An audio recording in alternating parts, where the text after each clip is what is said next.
पत्थर और किसान की कहानी। एक गांव में एक किसान रहता था, उसका नाम मोहन था। वो मेहनती तो था, लेकिन उसकी एक समस्या भी थी।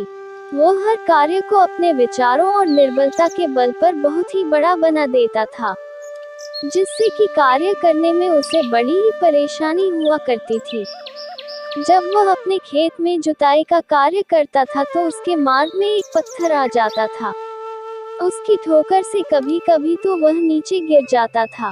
वो पत्थर दिखने में बहुत बड़ा लगता था, तथा ऐसा प्रतीत होता था जैसे कि वो पत्थर जमीन के अंदर तक धंसा हुआ हो।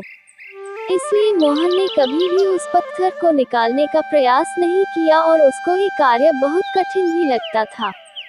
एक के बाद एक फसल तैयार होकर कट जाती थी, लेकिन वह पत्थर ज्यों का त्यों वहीं पर बना रहता। अब एक दिन जब वह हल जोत रहा था, तो जब वह पत्थर के पास पहुंचा, उसका हल उस पत्थर से टकरा गया और टूट भी गया।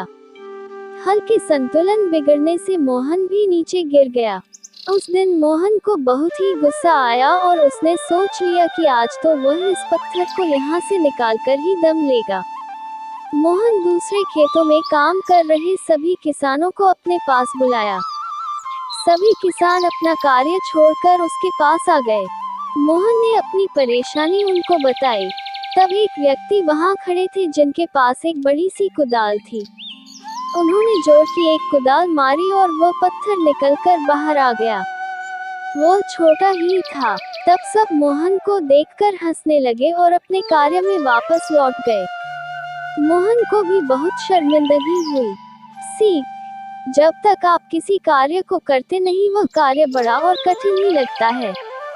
इसलिए सर्वप्रथम कार्य करना प्रारंभ करिए। एक बार की